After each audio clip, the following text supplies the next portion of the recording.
Hello everyone, this is Aditi Sharma and welcome back to Chanakya coaching Guru. जैसा कि आप सभी को मालूम होगा कि हमने अपने पिछले लेक्चर में इंग्लिश ग्रामर का फर्स्ट कॉन्सेप्ट डिस्कस किया है, जहां पे हमने आर्टिकल्स को डिस्कस करना स्टार्ट कर दिया था। और हमने ए एंड एन यानी कि अपने जो इनडेफिनिट आर्टिकल्स है ए एंड एन का हमने डिस्कशन अपनी प्रीवियस वीडियो में किया है। तो आज हम उसी इनडेफिनिट आर्टिकल के जो कुछ एमसीक्यूज है उनको सॉल्व करने वाले हैं। तो आई होप आप सभी ने पिछला लेक्चर देखा होगा। अगर पिछला लेक्चर आप सभी ने नहीं देखा है तो पहले वो वाला लेक्चर देखिएगा, उसके बाद ही आपको पीवाईक्यूज या फिर ये एमसीक्यूज को सॉल्व करना है। और यहाँ पे मैं आप सभी को इनिशियली स्टार्टिंग में बता दूं कि ये जो पीवाईक्यूज या फिर आपके जो एमसीक्यूज रहने वाले हैं, ये मल्टीपल चॉइस क्वेश्चंस आपके पास हर एक लेवल के लिए रहने वाले हैं। चाहे आप किसी छोटे एग्जामिनेशन की प्रिपरेशन कर रहे हैं, किसी क्लास थर्ड एग्जामिनेशन की प्रिपरेशन कर रहे हैं, चाहे आप किसी क्लास वन एग्जामिनेशन की प्रिपरेशन कर रहे हैं, जैसे जैसे आप क्वेश्चंस में आगे बढ़ते जाएंगे वैसे वैसे क्वेश्चंस का जो लेवल है वो आपका इंक्रीज होता जाएगा। आप सभी को यहाँ पे अगर आप कंप्लीट वीडियो देखते हैं तो अपने आप समझ आ जाएगा कि मैं किस तरीके से एग्जामिनेशन के लेवल चेंज होने की यहाँ पे बात कर रही हूँ, किस तरीके से पैटर्न के मैं यहाँ पे बात कर रही हूँ। तो चलिए हम डिस्कस करते हैं यहाँ पर। और आप सभी से वीडियो में आगे बढ़ने से पहले अनुरोध है कि अगर आपको वीडियो पसंद आती है तो वीडियो को लाइक कीजिएगा, चैनल को सब्सक्राइब कीजिएगा एंड अपने फ्रेंड्स के साथ शेयर करना मत भूलिएगा। चलिए, हमारा जो फर्स्ट क्वेश्चन है वो है हमारा, choose the correct article. She is dash engineer. बहुत ही सिंपल क्वेश्चन है, बड़ा ही सिंपल क्वेश्चन है बेटा। इसमें हमने सिर्फ और सिर्फ अभी इनडेफिनिट आर्टिकल को छांटना है जो हमने पिछले वीडियो में बात करी थी। हमने वहां सिर्फ ए एंड एन की बात की है। तो यहाँ पे अगर आप देखते हैं, यहाँ क्वेश्चन नंबर वन आपका कह रहा है कि आपके पास में इस फिल इन द ब्लैंक्स में क्या आएगा, शी इज डैश इंजीनियर। तो अगर आप सभी को याद होगा, मैंने कहा था कि इंजीनियर जहां पे भी हमारे पास वॉवल साउंड आएगी, जहां पे भी वॉवल साउंड आएगी तो इट मींस उसके पहले, अब देखिए ये आपके पास क्या है, ये आपका नाउन है, ठीक है जी, ये आपका नाउन है। अब इस नाउन में हमारे पास इंजीनियर ई की साउंड आ रही है पहले, ठीक है, ई की साउंड आ रही है और ई आपके पास क्या है, आपका वॉवल साउंड है। तो इट मीन्स इसके पहले आपके पास में क्या आएगा, आपका एन का यूज किया जाएगा। तो इट मीन्स यहाँ पे जो ऑप्शन नंबर बी है, it will be the right option है। Choose the correct article, she is an engineer. ये आपके पास यहाँ पे करेक्ट ऑप्शन होने वाला है। चलिए नेक्स्ट क्वेश्चन की हम बात करते हैं। ही बाउट डैश अम्ब्रेला यस्टरडे। ही बाउट डैश अम्ब्रेला यस्टरडे। ज्यादा आपका टाइम नहीं लेंगे, आप एकदम से यहाँ पे देखिएगा कि अम्ब्रेला है। अम्ब्रेला है तो अम्ब्रेला में क्या आता है ये आपको देखना है, कौन सा साउंड है, सिंगुलर है, प्लूरल है, किस चीज की बात की गई है। मैंने आपको बताया था कि हम कहाँ पे यूज करते हैं अपने ए एंड एन का, जहां पे हमारा सिंगुलर काउंटेबल नाउन होता है। सिंगुलर होगा, काउंटेबल नाउन होगा, साथ ही साथ में आपके पास में हम ए का यूज करते हैं जहां पे आपका कॉन्सोनेंट साउंड आती है, एंड एन का यूज होता है जहां पे वॉवल साउंड आती है। अगर हम यहाँ पे बात करें अम्ब्रेला की, तो ये अम्ब्रेला हम बोल रहे हैं, सिंगुलर भी है, ये काउंटेबल भी है, और साथ ही साथ में अ की साउंड आती है, अम्ब्रेला। इट मीन्स यहाँ पे अ की साउंड आ रही है, यहाँ पे आपके पास में वॉवल साउंड है। इट मीन्स यहाँ पे ऑप्शन नंबर बी आपका करेक्ट ऑप्शन हो जाएगा। ये अभी इनिशियली स्टार्टिंग में 5 से 6 क्वेश्चन आपके बिल्कुल बेसिक से सिंपल से रहने वाले हैं, जो आपके जनरल किसी भी क्लास थर्ड या फोर्थ एग्जामिनेशन में आपके पूछे जा सकते हैं। लेकिन इसके बाद में धीरे धीरे जो आपके जो क्वेश्चन है उनका लेवल इंक्रीज होगा, उनका पैटर्न भी चेंज होगा। अभी यहाँ पे सिर्फ एक सिंगल डैश आपके पास है, सिंगल चॉइस आपके पास है, आगे आपके पास में मल्टीपल डैश वाले क्वेश्चंस आएंगे और साथ ही साथ में मल्टीपल ऑप्शंस वाले क्वेश्चंस आएंगे, जैसे कि आपके बैंकिंग एग्जामिनेशन में पूछे जाते हैं। तो वो क्वेश्चन भी आपने डेफिनेटली देखने हैं ताकि आपको चीजें अच्छे से समझ आ जाए, और किसी भी एग्जामिनेशन की आप प्रिपरेशन कर रहे हैं तो हर एक जगह पे आपके ये कॉन्सेप्ट आपके क्लियर हो जाए। चलिए थर्ड क्वेश्चन पे हम बढ़ते हैं। थर्ड क्वेश्चन है, ही इज डैश ऑनेस्ट मैन। अब देखिए, मैंने आपको बताया था, जब मैंने लेक्चर आपके साथ डिस्कस किया था तो मैंने कहा था कि ऑनेस्ट होता है, हॉनेस्ट नहीं होता। हॉनेस्ट पढ़ेंगे तो आपके पास में आपको लगेगा कि ये हॉ से स्टार्ट होता है, और हॉ आपके पास क्या है, कॉन्सोनेंट साउंड है। लेकिन अगर सही पढ़ेंगे तो आपके पास क्या आएगा, ऑनेस्ट आएगा, ऑनेस्ट, ठीक है। इट मीन्स इसमें ऑ की साउंड है, इट मीन्स यहाँ पे आपके पास एन का यूज किया जाएगा, ठीक है जी। ए नहीं आएगा क्योंकि ए आपके पास कहाँ यूज होता है, जहां पे हमारा कॉन्सोनेंट साउंड आती है। लेकिन यहाँ पे हमारा वॉवल साउंड है, ऑनेस्ट के आगे हमारा एन आएगा। इट मीन्स यहाँ पे option number B will be the right answer है। और जब हम अपने डेफिनेट आर्टिकल्स को देख लेंगे वीडियो में, उसमें हम देखेंगे कि द का यूज कहाँ होता है और नो आर्टिकल यानी कि किसी भी आर्टिकल का यूज जब नहीं किया जाता है वो कौन से केसेस होते हैं। उसके बाद फिर से हम इन्हीं इसी प्रकार के एमसीक्यूज को सॉल्व करने वाले हैं जहां पे आपको कंप्लीटली चीजों को समझने में आसानी होगी कि कहाँ पे आपके दी आता है, कहाँ पे कोई भी आर्टिकल नहीं आएगा, कहाँ पे आपके पास ए आएगा, कहाँ पे एन आएगा। ठीक है, फिलहाल अभी हम ए और एन में से ही देख रहे हैं कि कौन कौन सी चीजें यहाँ पे आएगी। चलिए, नेक्स्ट क्वेश्चन है आपके पास क्वेश्चन नंबर 4। और क्वेश्चन नंबर 4 में आपके पास है she has dash European car. अब यहाँ पे देखिए मैंने आपको बताया था यूरोपियन है, यूरोपियन नहीं होता, यू नहीं होता, यूरोपियन नहीं होता बेटा, यूरोपियन होता है। ठीक है जी, यूरोपियन होगा तो इट मीन्स यहाँ पे यॉ की साउंड है, यॉ। यॉ आपके पास मैंने कहा था ना क से लेके ज्ञ तक की कोई भी साउंड आपके पास आ सकती है। ठीक है, इट मीन्स ये आपके पास यॉ है तो यहाँ पे आपका ए आएगा बिकॉज यॉ आपका कॉन्सोनेंट साउंड होगा, वॉवल साउंड नहीं होगा। ठीक है जी, चलिए नेक्स्ट क्वेश्चन की बात करते हैं, क्वेश्चन नंबर 5 की। ये है they have dash R in house in Delhi. Okay, they have dash house in Delhi. अब देखिए बहुत ही सिंपल सा क्वेश्चन है, हाउस है तो हाउस बोल गए ना, हॉ आ रहा है पहले, इट मीन्स हॉ जब आएगा तो इट मीन्स कॉन्सोनेंट साउंड आपकी है, तो कॉन्सोनेंट साउंड में हम ए का यूज करेंगे। ध्यान रखना है यहाँ तो आपके पास मैंने अभी डायरेक्टली बता दिया है कि ए और एन में से ही देखना है हमको। ठीक है, ये भी ध्यान रखना है कि सिंगुलर भी होनी चाहिए, काउंटेबल भी होना चाहिए। ठीक है, अब सिंगुलर हाउस की बात की गई है, हाउसेस नहीं कहा गया है। ठीक है जी, सिंगुलर है एंड आपका काउंटेबल भी है तो इट मीन्स यहाँ आपके पास ए का यूज किया जाएगा। ठीक है, तो ये आपके पास में कुछ रूल्स होते हैं जो आपको ध्यान रखने पड़ते हैं कि क्या कौन कौन से रूल्स आपके ए एंड एन के यूज में आएंगे। ठीक है जी, चलिए नेक्स्ट क्वेश्चन है he waited for dash R. अब देखिए आर होता है, हावर नहीं होता। ठीक है, आर होता है तो इट मीन्स यहाँ पे आपके पास में क्या आएगा, एन आर आएगा। ठीक है जी, एन आर, बिकॉज यहाँ पे आपका वॉवल साउंड आ रहा है तो इट मीन्स he waited for an R. ठीक है जी, चलिए नेक्स्ट क्वेश्चन की बात करेंगे। She saw dash one eyed man, she saw dash one eyed man, one eyed man. ये देखिए है तो यहाँ पे ओ है और आपके पास में ओ क्या होता है, वॉवल होता है। ठीक है जी, आपको पता है कितने वॉवल है, ए ई आई ओ यू। ओ है तो आपका वॉवल है लेकिन साउंड आपकी कॉन्सोनेंट की आ गई है। ठीक है जी, वन वॉ की साउंड आ गई है ना, और वो आपके पास किस में आता है, व्यंजन में आता है यानी कि कॉन्सोनेंट में आता है। तो इट मीन्स यहाँ पे आपके पास में वन के आगे ए आना चाहिए, तो इट मीन्स आपका option number A will be the right answer, जहां पे आपका she saw a one eyed man आएगा। ठीक है जी, आगे देखिए he is dash university student, university student.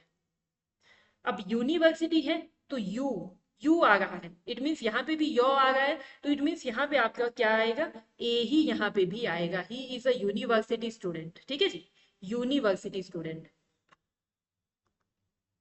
चलिए नेक्स्ट क्वेश्चन देखते हैं, she has dash apple in her bag. ये ना बेटा बहुत ही सिंपल सी क्वेश्चन है जो बिल्कुल जनरल अभी आपकी बेस बनाने के लिए है। आगे जैसे ही आपके पास में हम थोड़े ही 10 क्वेश्चन के बाद जैसे हम बढ़ेंगे ना, वहां पे आपको चीजें अच्छे से समझ आ जाएगी कि किस तरीके से आपके पास बड़े एग्जामिनेशन में ये क्वेश्चन पूछे जाते हैं। फिलहाल ये आपका बेसिक थोड़ा सा क्लियर कर देंगे ताकि आपको चीजें अच्छे से समझ आ जाए कि किस किस तरीके से कहाँ कहाँ पे हम कैसे आर्टिकल्स का यूज करते हैं, ए और एन इनडेफिनिट आर्टिकल्स का यूज कहाँ पे किया जाता है। She have dash apple in her bag, Apple है तो इट मीन्स एप्पल के आगे क्या आएगा, ए है ना आपका एप्पल। ठीक है जी, तो इट मीन्स ए है तो इसका मतलब क्या है, आपका वॉवल साउंड है, इट मीन्स यहाँ पे आपका एन एप्पल आएगा। ठीक है जी, एन एप्पल आएगा। चलिए नेक्स्ट बात करते हैं, he is dash M B A graduate, M B A graduate. अब देखिए ये भी क्या है, एम। ठीक है, एम है तो इट मीन्स ए यहाँ पे भी आ गया है तो इट मीन्स यहाँ पे भी आपका क्या आएगा, option number B will be the right answer है, एन एन यहाँ पे आपके पास में आएगा। ठीक है, अब ये थे आपके पास कुछ सिंपल से क्वेश्चंस। आगे हम बढ़ेंगे कुछ डिफिकल्ट लेवल के क्वेश्चंस पे, डिफिकल्ट तो आपके नहीं है लेकिन पैटर्न आपके पास चेंज है। यहाँ पे मैं आपको कहूंगी बेटा कि देखिए हमेशा ही आपके पास क्या होता है ना कि जब हम ऐसे एग्जामिनेशन की बात करते हैं कि क्लास थर्ड एग्जामिनेशन या फिर क्लास वन एग्जामिनेशन, हमेशा ही आपका एग्जामिनेशन में क्वेश्चन का पैटर्न चेंज होता है लेकिन रूल्स नहीं बदलते। अब ऐसा तो नहीं नहीं होगा ना कि आपकी, अगर आप छोटे एग्जामिनेशन दे रहे हैं, क्लास 3 का एग्जाम दे रहे हैं, तो वहां पे आर्टिकल आपकी कोई दूसरे रूल्स लगेंगे और बड़े एग्जामिनेशन में कोई दूसरे रूल्स लगेंगे। ऐसा कभी नहीं होगा। आपके पास में क्वेश्चन को पूछने का पैटर्न चेंज किया जा सकता है, लेकिन रूल्स आपके पास में वही लगते हैं जो आपके हमेशा चलते हैं। अब ऐसा तो है नहीं जब कि अभी हम बात कर रहे हैं सिंगुलर काउंटेबल नाउन होना चाहिए, तब आपका ए और एन लगेगा।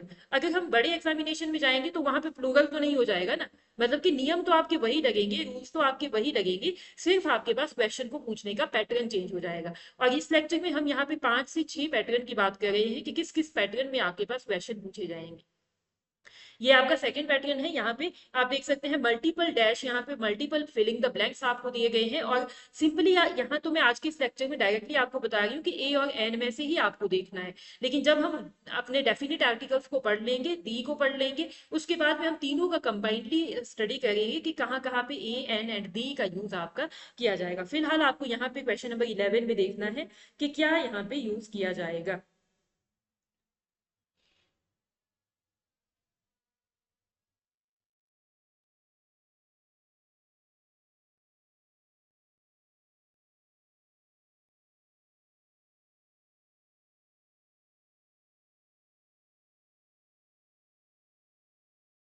चलिए, Ravi is dash engineer working in dash European company. One day he found dash old book near dash university gate and also saw dash owl sitting on dash electric pole. कुछ भी नहीं है, बड़ा ही simple सा question है आपके पास में। Ravi is dash engineer working in dash European company. पहले आप ये देख लीजिए, इंजीनियर है तो इंजीनियर आपके पास में क्या है, ई की साउंड आ रही है ना, ई की साउंड आ रही है, इट मीन्स यहाँ पे आपके पास में, यहाँ पे तो आपका एन आना चाहिए, ठीक है, एन आना चाहिए, फर्स्ट में आपका एन आएगा, एंड सेकेंड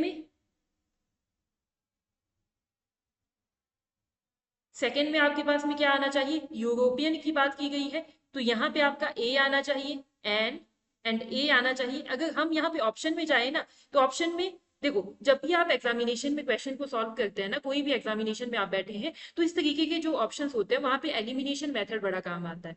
एलिमिनेशन मेथड का मतलब होता है कि जो, अगर आपको डायरेक्टली पहले पता चल गया कि भाई ओके फर्स्ट पे तो आपका एन आएगा, सेकंड पे आपका ए आएगा, तो जहां जहां पे फर्स्ट पे एन और ए है वो आपके पास ऑप्शन सही होगा। अब देखिए यहाँ पे आपका जो ऑप्शन नंबर ए है ना, वो तो बिल्कुल गलत है, क्योंकि ए की बात की गई है, ये तो बिल्कुल गलत है आपका। और ऑप्शन नंबर डी में आपके पास फर्स्ट पे ए है, जबकि यहाँ पे हमारा इंजीनियर है, इंजीनियर में ई की साउंड आ गई है, तो इट मीन्स यहाँ पे पहले आए एन आना चाहिए, तो it means option number D भी यहाँ नहीं आएगा। अब बचते हैं हमारे option number B and C. B and C में क्या है कि फर्स्ट पे तो एन है, ठीक है, सेकंड में आपके पास क्या है, ए दिया गया है, सिर्फ देखो ए आएगा यूरोपियन के आगे, तो ए आपके पास सिर्फ और सिर्फ ऑप्शन नंबर बी में दिया गया है, ठीक है। समटाइम्स क्या होता है कि ऑप्शंस भी हमारे गलत हो जाते हैं कई बार, तो हमको पूरा देखना पड़ता है कि क्या आपके पास में यहाँ आएगा, ठीक है जी। अब देखिए, one day he found, old के आगे ओल्ड है, तो इट मीन्स यहाँ पे भी हमारा क्या वॉवल साउंड आ गई है, इट मीन्स यहाँ पे भी आपका एन आएगा, ठीक है जी। Near dash university gate, university फिर से आ गया, इट मीन्स यहाँ पे आपका ए आएगा। एंड आउल है आपका, इट मीन्स ये भी आपका वॉवल साउंड है, यहाँ पे भी आपका एन आएगा। एंड इलेक्ट्रिक, इलेक्ट्रिक है, इट मीन्स पहले ई से स्टार्ट हो रहा है, वॉवल साउंड आ गई है, यहाँ पे भी आपका एन आएगा। अब देखिए यहाँ पे ऑप्शन नंबर बी आपका बिल्कुल करेक्ट है, क्योंकि यहाँ पे फर्स्ट में एन है, सेकंड पे ए है, थर्ड पे एन है, फोर्थ पे आपका ए है, then an and then an. तो इस तरीके से आपको इन इस तरीके के जो क्वेश्चंस होते हैं उसको सॉल्व करना है। ये बिल्कुल भी आपको घबराना नहीं है कि इतना लंबा क्वेश्चन है तो ना जाने क्या क्या आएगा। सिंपली आप पीछे वाली सेंटेंस को, ये जो क्वेश्चन है इसको देखिए, इस नाउन को देखिए कि किसके बारे में बात की जा रही है, ठीक है।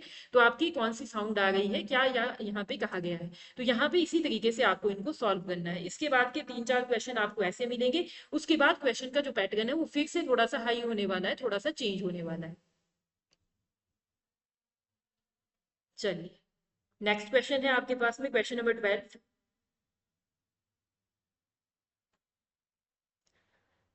अब देखिए ये बता रहा है, yesterday I met dash honest man who told me dash interesting story about dash elephant and dash one eye tiger near dash R long jungle safari. बड़ा ही सिंपल सा क्वेश्चन है ये भी आपके पास में। कुछ भी नहीं है। ऑनेस्ट है, इट मीन्स ऑनेस्ट के आगे हम क्या लगाते हैं, एन लगाते हैं ना, क्योंकि ऑनेस्ट है तो वॉवल साउंड है, एन आएगा। तो जहां जहां पे एन नहीं है, पहले तो आपने वो ऑप्शंस को डिलीट कर देना है, एलिमिनेट कर देना है। देखिए यहाँ पे मैं क्वेश्चन को सॉल्व करने का तरीका भी आपको साथ साथ में बता रही हूँ कि किस तरीके से एग्जामिनेशन में क्वेश्चन को सॉल्व किया जाता है। अब फर्स्ट पे जहां देखो, अब इससे क्या होता है ना, इस एलिमिनेशन मेथड से आपके पास एग्जामिनेशन में बहुत टाइम बचता है। ठीक है, बहुत टाइम आपका बच जाएगा। अब पहले तो डायरेक्टली आपके ए एंड डी, डी तो आपके दोनों कट हो गए, क्योंकि हमको पता है कि ऑनेस्ट के आगे एन आता है, लेकिन फर्स्ट ऑप्शन में यहाँ पे ए दिया है, यहाँ पे भी ए दिया है, इट मीन्स ये दोनों ही गलत है। अब बचते हैं हमारी B and C. B and C में फर्स्ट ऑप्शन पे तो एन एन सही है। अब चलिए बढ़ते हैं अपने सेकंड आंसर पे, सेकंड क्वेश्चन, सेकंड आंसर पे या फिर सेकंड फिलिंग द ब्लैंक्स पे। इंटरेस्टिंग, इंटरेस्टिंग है, मतलब ई आ रहा है पहले तो वॉवल साउंड है। ठीक है जी, मैंने आपको बताया था अ से लेके ग तक की जहां भी साउंड आए तो वो आपकी वॉवल साउंड कहलाएगी। अब ई आपके पास में बीच में आता है ना, अ आ ई ई। ठीक है, तो इट मीन्स यहाँ पे इंटरेस्टिंग के आगे भी आपके पास क्या आना चाहिए, एन आना चाहिए। ठीक है, एन आना चाहिए। तो अब देखिए डायरेक्टली अगर आप अभी एग्जामिनेशन में बैठे होते, अगर मैं अभी एग्जामिनेशन में बैठी होती, तो मैं डायरेक्टली आपके पास जहां पे सेकंड ऑप्शन में एन नहीं है वो ऑप्शन में कट कर देती। जैसे कि यहाँ पे देखिए सी वाले ऑप्शन में सेकंड पे ए है, तो इट मीन्स ये सी भी आपका गलत हो जाएगा। ओनली ऑप्शन नंबर बी यहाँ पे आपका करेक्ट ऑप्शन हो जाएगा। चलिए बाकी के फिलिंग द ब्लैंक्स को भी हम देख लेते हैं। एलिफेंट, एलिफेंट है, इट मीन्स यहाँ पे भी आपका एन आना चाहिए। ए आ रहा है पहले, एलिफेंट में ए आता है ना, एलिफेंट। ठीक है, इट मीन्स यहाँ पे भी एन आना चाहिए। अब देखिए वन है, वन मैंने आपको बताया था कि पहले वो आ रहा है, भले ही आपका वॉवल है लेकिन वो आ रहा है वन। ठीक है जी, तो इट मीन्स यहाँ पे क्या है, इसमें आपका ए आना चाहिए। एंड उसके बाद में आर, आर है तो इट मीन्स एन यहाँ पे आएगा। ठीक है, आई होप आप सभी को ये चीज समझ में आ गई होगी कि क्यों क्यों कैसे कैसे यहाँ पे आपके पास ये क्वेश्चन सॉल्व हुए हैं। बड़े ही ध्यान से अच्छे से इन चीजों को समझना होता है और एलिमिनेशन मेथड का यूज करना है कभी भी किसी भी एग्जामिनेशन में बैठे हैं। ठीक है जी, चलिए नेक्स्ट क्वेश्चन देखते हैं, question number 13। And question number 13 भी just like question number 11 and 12 ही है आपका। बहुत ही सिंपल सा, बहुत ही इजी सा क्वेश्चन है। अभी बड़े ही सिंपल सिस्टम हम करवा रहे हैं आपको, बिकॉज आपका इंडेफिनिट आर्टिकल्स में ज्यादा कुछ भी नहीं होता। आपका ए और एन तो हमको इजीली पता चल जाता है कि कहाँ कहाँ यूज होगा। डिफिकल्टी आती है जब ए एंड दी को साथ में यूज करना होता है, और नो आर्टिकल को भी हमने देखना है कि कहाँ पे नो आर्टिकल का यूज किया जाएगा। ठीक है जी, अब चलिए यहाँ पे देखते हैं, she is dash MBA student. अब एमबीए है, ठीक है, एमबीए है, तो इसमें मैंने बताया था एम, भले ही आपके पास कॉन्सोनेंट लेटर है, लेटर आपके पास क्या है, लेटर आपके पास वॉवल नहीं है। ठीक है जी, लेकिन साउंड आपके पास में वॉवल वॉवल की आ गई है, एम। ठीक है, इट मीन्स ऑप्शन नंबर ए आपका क्या आना चाहिए, ए आना चाहिए, सॉरी एन आना चाहिए। ठीक है, एन एम बी ए। ठीक है जी, एन आना चाहिए। एंड सेकंड पे क्या है, यूनिक, यूनिक है, भले ही यहाँ पे वॉवल है लेकिन आपकी जो साउंड आ गई है वो यू की आ गई है, यॉ की आ गई है। तो इट मीन्स यॉ के आगे क्या आता है, आपके पास में ए आता है। तो अब देखिए जहां पे पहले एन है और बाद में ए है वो पहले छांट लीजिएगा। पहले एन है और बाद में ए है, तो इट मीन्स ऑप्शन नंबर ए आपका सही है। बाकी के सभी ऑप्शन हमारे एलिमिनेट हो जाएंगे, गलत हो जाएंगे। चलिए बाकी के अब हम देखते हैं। She has dash idea, she has dash idea to open. अब देखो आइडिया, आइडिया में क्या है आपके पास आ रहा है पहले, तो इट मीन्स यहाँ पे भी ऑप्शन नंबर एन आना चाहिए। एंड यहाँ पे देखिए ऐप, यहाँ पे भी आपका एन आएगा बिकॉज आपकी वॉवल साउंड है। एंड अम्ब्रेला, अम्ब्रेला में आपके पास में फिर से एन आएगा। ठीक है जी, एंड आर है, फिर से अगेन यहाँ पे आपका एन आना चाहिए। ठीक है जी, तो यहाँ पे आपके पास क्या आएगा, एन, ए, एन एन एन एन। ठीक है जी, तो ये आपके पास ऑप्शन नंबर ए आपका क्वेश्चन नंबर 13 का राइट आंसर हो जाएगा। चलिए नेक्स्ट क्वेश्चन पे बढ़ते हैं। He wants two by dash house in dash European country and adopt dash orphan child. He also plans to become dash artist and write dash autobiography within dash year. House, house, ठीक है, हा, ह की sound है। अब ह की sound है तो इसका मतलब क्या है, कॉन्सोनेंट साउंड है, यानी कि पहले क्या आएगा, ए आएगा। ठीक है, यूरोपियन,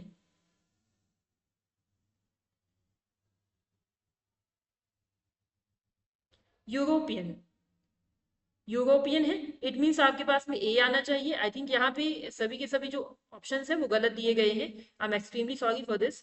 लेकिन यहाँ पे आप देख लीजिएगा, यूरोपियन की बात की गई है तो इट मीन्स यॉ की साउंड है, तो यहाँ पे क्या है, ऑप्शन नंबर ए आपका सही आएगा। एंड ऑर्फन, ऑर्फन है तो यहाँ पे आपका एन आना चाहिए, बिकॉज यहाँ कॉन्सोनेंट वॉवल साउंड आ गई है। एंड उसके बाद में आर्टिस्ट है, आर्टिस्ट में आ की साउंड है, तो इट मीन्स ये भी वॉवल साउंड होगी आपकी, और यहाँ पे भी आपका एन आना चाहिए। एंड ऑटोबायोग्राफी में भी ऑ, ठीक है ना, ऑटो, ऑटो मतलब आपके पास में ऑ की साउंड आ गई है, तो आपकी ये भी वॉवल साउंड होगी, एंड यहाँ पे भी एन आएगा। ईयर, ईयर है, इट मीन्स यहाँ पे भी आपके पास में एन आना चाहिए, ठीक है जी।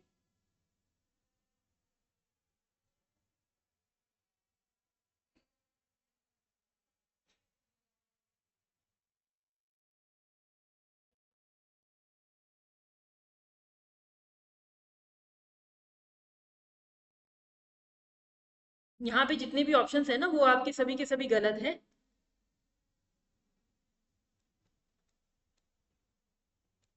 ठीक है। तो यहाँ पे आप देख लीजिएगा क्या क्या यहाँ पे राइट ऑप्शंस होंगे आपके, ए एंड ए एन, ठीक है जी।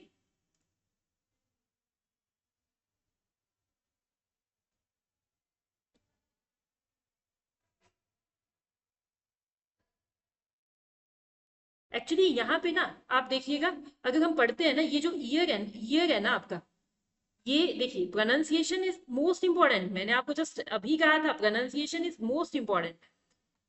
ईयर, अब देखो अगर हम ईयर पढ़े ना सिर्फ ईयर, तो इसका मतलब क्या है, वाई हमने निकाल दिया, लेकिन हम ईयर पढ़ते हैं, ये अर, ईयर, ठीक है, इस तरीके से हम इसको पढ़ते हैं। इट मीन्स यहाँ पे आपका य की साउंड आ गई है, ना कि आपकी ईयर की साउंड आ गई है। इसी वजह से, ताकि आपको खुद यहाँ पे चीजें क्लियर हो जाए, कि इसी वजह से मैंने आपको यहाँ पे थोड़ा सा कंफ्यूजन क्रिएट करने की कोशिश की है। क्योंकि यहाँ देखिए, अब देखो जब हम ईयर पढ़ रहे हैं ना, इसका मतलब क्या है, ईयर, ईयर का मतलब तो आपका क्या होता है, कान होता है ना, लेकिन हम यहाँ ईयर पढ़ रहे हैं, साल यानी कि वर्ष की बात कर रहे हैं, तो इट मीन्स यहाँ पे ये है, ठीक है जी, ये है। इट मीन्स यहाँ यॉ की साउंड आएगी, और ऑप्शन नंबर यहाँ पे क्या आएगा, ए आएगा, ठीक है जी, ए आएगा, ना कि एन आएगा, ठीक है जी। तो ये आपके पास सिचुएशन किस में आएगा, ऑप्शन नंबर 14 में, ए, ए, एन, एन, एन, ए, ठीक है जी। तो ये आपके पास में किस में आएगा, ये वाला करेक्ट आपका आंसर हो जाएगा। चलिए नेक्स्ट क्वेश्चन पे बढ़ते हैं हम, क्वेश्चन नंबर 15।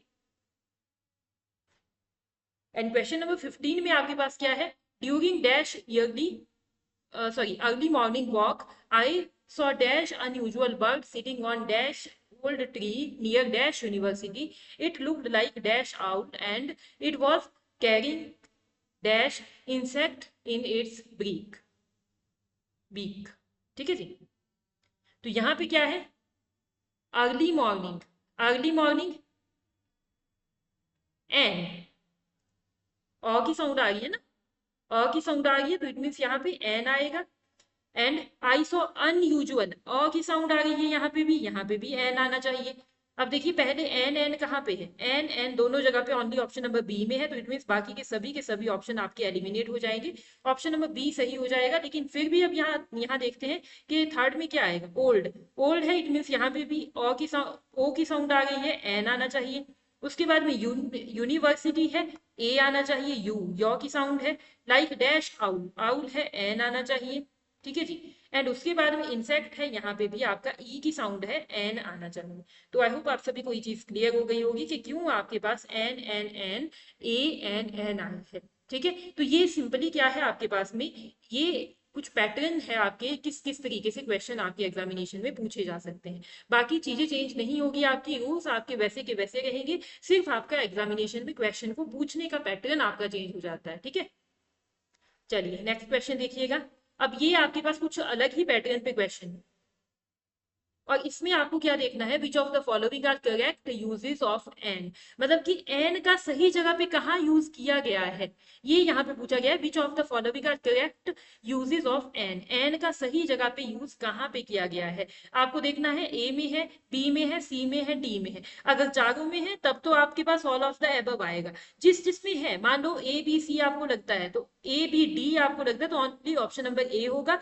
ए बी लगता है तो ओनली ऑप्शन नंबर बी होगा। ऑप्शंस आपको नीचे यहाँ में से आपको सिलेक्ट करने हैं, क्योंकि यहाँ पे दो से ज्यादा जगहों पे या आपके पास यूजेस आपके करेक्ट हो सकते हैं। ये पैटर्न है किस तरीके से एग्जामिनेशन में क्वेश्चन आपके पूछे जा सकते हैं। बड़े लेवल के जो एग्जामिनेशन होंगे आपके बैंकिंग एंड ऑल, वहां पे आपके कुछ इसी तरीके से एग्जामिनेशन में क्वेश्चन पूछे जाएंगे। बिल्कुल simple question, filling the blanks वाले नहीं आते हैं, ठीक है। तो क्वेश्चन नंबर 16 है आपका। अब देखिए एन का सही यूज पूछा गया है। अब देखो बेटा, ऑनेस्ट में हम क्या बोलते हैं, एन का यूज किया जाता है, क्योंकि ऑनेस्ट हमारा क्या है, वॉवल साउंड देता है, तो बिल्कुल सही है बी। अब एमबीए में भी आपके पास भले ही ये आपका वॉवल नहीं है, परंतु साउंड आपकी वॉवल की आ रही है। ए और बी तो दोनों सही होंगे। अब यूरोपियन है, यूरोपियन मैंने आपको बताया था, इसमें आपका ए का यूज किया जाता है, ठीक है। यूरोपियन यॉ की साउंड देता है, ठीक है। इट मीन्स यहाँ पे ए का यूज किया जाएगा, एन का नहीं। It means option number C आपका गलत है। अब यहाँ पे देखिए आर है, आर है पहले, इट मीन्स ये भी आपका सही है। एन का यूज किया जाएगा, तो ओनली ए बी और डी आपका सही हो जाएगा। इट मीन्स ऑप्शन नंबर ए आपका राइट आंसर हो जाएगा, ए बी और डी ओनली। मतलब कहने का ये है कि जब इस तरीके के क्वेश्चन पूछे जाए तो आपको क्या ध्यान रखना है कि ए बी और डी तीनों में ही आपके सही यूज किया गया है आपके एन का, और ऑप्शन नंबर सी में आपका एन का सही यूज नहीं किया गया है, क्योंकि यहाँ पे आपका ए आना चाहिए था, एन नहीं आना चाहिए था। बिकॉज यूरोपियन है, यॉ यहाँ पे आपके पास कॉन्सोनेंट साउंड दे रहा है, वॉवल साउंड नहीं दे रहा, ठीक है। चलिए नेक्स्ट क्वेश्चन की बात करते हैं, क्वेश्चन नंबर 17। ये है आपकी identify sentences that correctly use A before the noun. अब जैसे ऊपर आपके पास एन पूछा गया था, वैसे ही यहाँ पे ए पूछा गया है कि ए का कहाँ पे सही जगह पे यूज किया गया है। अब देखिए, अगर मैं सीधा सीधा यहाँ पे देख पा रही हूँ कि एन जो ऑनेस्ट है ना, ऑनेस्ट के आगे एन लगता है, ए नहीं लगता, ठीक है। It means option number B तो गलत है, क्योंकि पूछा गया है ए का सही यूज, ठीक है। अब ए का सही यूज ऑनेस्ट के साथ तो नहीं होगा, यूनिवर्सिटी के साथ होगा, बिल्कुल होगा, क्योंकि यॉ है, ठीक है, यॉ है, तो इट मीन्स ऑप्शन नंबर ए तो आएगा। अब यहाँ पे कहाँ है, ये देखिए हाउस है, यानी ऑप्शन नंबर सी भी आएगा। हॉ में, हाउस में हॉ की साउंड है ना, और ये कॉन्सोनेंट साउंड है, तो इट मीन्स यहाँ पे भी आपके पास आएगा। एंड एप्पल है, एप्पल में ए की साउंड है, तो इट मीन्स यहाँ पे क्या है, यहाँ पे भी एन आना चाहिए था, एन, ना कि हमारा ए। इट मीन्स ये भी आपके पास गलत हो जाएगा, ए और सी ओनली आपके करेक्ट हो जाएंगे। It means option number A will be the right answer है। चलिए नेक्स्ट क्वेश्चन देखिएगा, in which of the following is an used incorrectly. अब देखो, जितने भी आपके बड़े बड़े लेवल के जो एग्जाम्स होंगे ना बेटा, यहाँ पे आपका सीधा सीधा, अब देखो मैंने आपको बताया कि रूल्स तो बदलेंगे नहीं, लेकिन जो क्वेश्चन पूछने का तरीका है एग्जामिनर का, वो आपके पास में चेंज हो जाता है, वो आपके पास में सिस्टम चेंज हो जाएगा। अब यहाँ पे क्या है आपका, इनकरेक्टली पूछा गया है कि एन का यूज इनकरेक्टली कहाँ पे किया गया है, गलत तरीके से एन का यूज कहाँ पे किया गया है। अब इनकरेक्टली कहाँ कहाँ पे यूज किया गया है, अब देखो अम्ब्रेला है, अम्ब्रेला है, इट मीन्स यहाँ पे तो सही से यूज किया गया है ना, इट मीन्स ये आपका आंसर नहीं आएगा। इनकरेक्टली यूज कहाँ किया गया है, यूनिक, यूनिक में आपके पास में, यूनिक में आपके पास में गलत तरीके से यूज किया गया है, क्योंकि यूनिक है तो यो आ रहा है, ठीक है। इट मीन्स यूनिक के आगे ए आना चाहिए था, हमारा ए आना चाहिए था। It means only option number B आपका, ओनली बी आपका सही होगा, क्योंकि एलिफेंट के आगे भी सही तरीके से यूज किया गया है, ईयर के आगे भी आपका सही यूज किया गया है, एंड आपकी अम्ब्रेला के आगे भी सही यूज किया गया है, लेकिन गलत तरीके से, इनकरेक्टली कहाँ यूज किया गया है, गलत तरीके से सिर्फ एक ही जगह यूज किया गया है आपका, ओनली ऑप्शन नंबर बी में। अब यहाँ कंफ्यूज ये नहीं होना कि इस एग्जामिनर ने ऐसा ना हो कि आपने क्या कर दिया, ए सी और डी को सही लगा दिया, यानी कि ए सी डी आपको सही लग गया कि भाई यहाँ पे तो अच्छे से यूज किया गया है, लेकिन आपने ये भी देखना है कि क्वेश्चन पूछ क्या रहा है। क्वेश्चन पूछ रहा है कि गलत तरीके से कहाँ यूज किया गया है एन का, ठीक है। तो आपने वो देखना है कि बी में आपका गलत तरीके से यूज किया गया है, इसी वजह से ओनली ऑप्शन नंबर बी यहाँ पे राइट आंसर हो जाएगा। चलिए क्वेश्चन नंबर 19 पे बढ़ते हैं हम, ये भी बिल्कुल कुछ ऐसा ही क्वेश्चन है। ओके, यहाँ थोड़ा सा आपके पास डिफरेंसेस है। अब देखिए, मैंने आपको कहा था कि जैसे जैसे हम आगे बढ़ेंगे वैसे वैसे लेवल आपकी क्वेश्चंस का बढ़ता जाएगा। तो यहाँ पे हम देख सकते हैं, choose the correct uses of article in the following sentences. अब इसमें आपको सेंटेंसेस चूज करने हैं कि कहाँ पे सही यूज किया गया है आर्टिकल्स। अब देखो, she is a MA holder, बिल्कुल गलत यूज है, क्योंकि MA है तो मैंने आपको बताया था भले ही कॉन्सोनेंट लेटर है लेकिन साउंड आपकी वॉवल की आ रही है। तो इट मीन्स यहाँ पे आपके पास में क्या आएगा, ये तो आपका गलत है क्योंकि यहाँ आपका एन आना चाहिए था, एन आना चाहिए था MA के आगे। ठीक है, choose the correct use of article in the following sentences, यानी कि ए में तो आपका सही करेक्ट यूज नहीं किया गया है। ठीक है, एंड बी की अगर हम बात करें, he is an FBI agent. FBI, F, ठीक है, एफ, अगर हम एफ लिखे ना हिंदी में तो ऐसे लिखते हैं ना, तो इट मीन्स एफ की जो साउंड है तो वो उसमें भी आपके पास क्या है, वॉवल आ रहा है। तो इट मीन्स यहाँ पे भी आपका एन का बिल्कुल सही यूज किया गया है। एंड वन के आगे मैंने आपको बताया था वॉ लग रहा है तो आपकी ए का यूज किया जाएगा, सी भी आपका बिल्कुल करेक्ट यूज किया गया है। अब यूनिवर्सिटी के आगे ए आता है वो मैंने आपको बता दिया है, इट मीन्स ये आपका गलत है क्योंकि यहाँ पे एन दिया गया है। तो ओनली बी एंड सी आपका करेक्ट ऑप्शन हो जाएंगे, बी एंड सी। ठीक है जी, चलिए नेक्स्ट क्वेश्चन देखते हैं। Identify where the indefinite article should be and. कहने का मतलब ये है कि कहाँ कहाँ एन आना चाहिए था, ये आपको देखना है कि कहाँ कहाँ पे एन आना चाहिए था। अब देखो, MBA की हम बात करते हैं तो एम है, यहाँ पे भी आपका एन आना चाहिए था। ठीक है, यूनिक में आपका नहीं आना चाहिए था क्योंकि यूनिक आपका यॉ है, यूनिक। ठीक है, इट मीन्स यॉ के आगे आपका ए का यूज किया जाएगा तो बी आपका नहीं आएगा, बी आपका नहीं आएगा, बी के आगे ए आना चाहिए। अब आर है तो इसके आगे एन आना चाहिए, यूरोपियन है इसके आगे आपके पास क्या आना चाहिए, ए आना चाहिए। It means only A and C आपका सही हो जाएगा, only option number A will be the right answer है।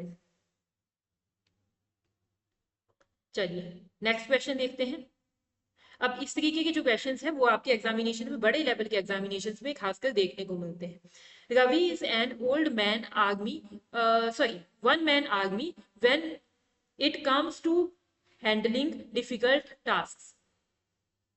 यहाँ पे क्या है, Ravi is an one man army, मतलब कि रवि वन मैन आर्मी है। अब यहाँ पे क्या कहा गया है, यहाँ कहा गया है कि आपको क्या चीज यहाँ पे गलत दी गई है, मतलब कि क्या चीज यहाँ पे गलत दी गई है, क्या होना चाहिए था। ऑप्शन देखिएगा, यहाँ पे देखिएगा ऑप्शन में कि क्या पूछा गया है। रिप्लेस करना है आपने एन विद ए, या फिर रिप्लेस करना है एन विद बी, या फिर रिमूव करना है एन को, या फिर कोई गलती नहीं है इस सेंटेंस में, सेंटेंस बिल्कुल सही है। मतलब कि एरर करेक्शन यहाँ पे करनी है आपने कि क्या होना चाहिए था। अब अगर मैं आपको इसका आंसर बताऊं तो वन के आगे ए आता है, इट मीन्स यहाँ पे क्या होगा आंसर आपका, रिप्लेस करना है हमने एन को ए के लिए, यानी कि फर्स्ट ऑप्शन आपका सही हो जाएगा, रिप्लेस कीजिए एन को ए के लिए। तब आपका क्या बनेगा, Ravi is a one man army when it comes to handling difficult task. ठीक है जी, तो इस तरीके से आपको देखने होते हैं, क्वेश्चन के पैटर्न चेंज होते हैं, आपकी कॉन्सेप्ट आपका सेम रहता है। चलिए नेक्स्ट क्वेश्चन देखिएगा, चूज द करेक्ट रीअरेंजमेंट, यानी कि करेक्ट रीअरेंजमेंट वैसा ही सिस्टम वहां यहाँ पे भी है आपका जैसा फर्स्ट वाले 21st वाले क्वेश्चन में था। यहाँ पे क्या है आपका, he gave a useful advice to his juniors. अब देखिए बेटा, यहाँ पे क्या है, चूज द करेक्ट रीअरेंजमेंट। मैंने आपको कहा था कि अब देखो ए है ना, यूजफुल एडवाइस के आगे लगा है। अब जो एडवाइस होती है ना, एडवाइस आपकी अनकाउंटेबल नाउन होती है, काउंट नहीं की जा सकती एडवाइस। ठीक है, अब सलाह लोग आपको देते हैं तो जरूरी थोड़े ना वो आपको एक ही सलाह देंगे, वो सलाह आपकी, हम कह सकते हैं सलाह आपकी अनकाउंटेबल नाउन में आती है। इस वजह से ए का यूज यहाँ पे नहीं किया जाएगा। ठीक है, ए का यूज यहाँ पे नहीं किया जाएगा, इट मीन्स यहाँ पे आपको क्या करना था, रिमूव ए करना था, ए को आपने रिमूव कर देना है। ठीक है जी, ओनली ऑप्शन नंबर सी यहाँ पे करेक्ट हो जाएगा। ठीक है, काउंटेबल नाउन के आगे, सिंगुलर काउंटेबल नाउन के आगे हम यूज करते हैं अपने ए और एन का, अनकाउंटेबल के आगे नहीं करते हैं। ठीक है, नेक्स्ट है आपके question number 23। The teacher gave a useful information about the upcoming examination. अब यहाँ पे भी क्या है आपके पास, यूजफुल इंफॉर्मेशन, ये आपके पास क्या है, अनकाउंटेबल नाउन है। अनकाउंटेबल है, इंफॉर्मेशन को हम काउंटेबल नहीं ला सकते, काउंट नहीं कर सकते कितनी इंफॉर्मेशन, ठीक है। टीचर जो है बहुत ज्यादा ज्ञान देते हैं, बहुत इंफॉर्मेशन देते हैं, लेकिन इसमें क्या है, इस वजह से आपका क्या है, काउंटेबल नाउन नहीं होगा, अनकाउंटेबल नाउन होगा। इट मीन्स यहाँ पे भी हमने ए हमारा नहीं आएगा, रिमूव करना है हमने ए को। ऑप्शन नंबर सी यहाँ पे करेक्ट हो जाएगा। चलिए क्वेश्चन नंबर 24 है आपका, आइडेंटिफाई द एरर। एरर आपने आइडेंटिफाई करना है कि कहाँ पे, किस सेंटेंस में कहाँ पे एरर है। He is a university professor who has an excellent command over English।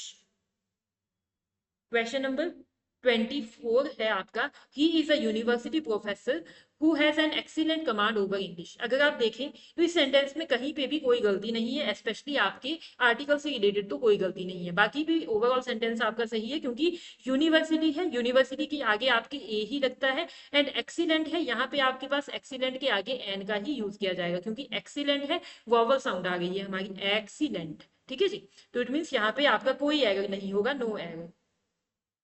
चलिए क्वेश्चन नंबर 25 हम देखते हैं, और ये हमारा आज की क्लास का लास्ट क्वेश्चन है।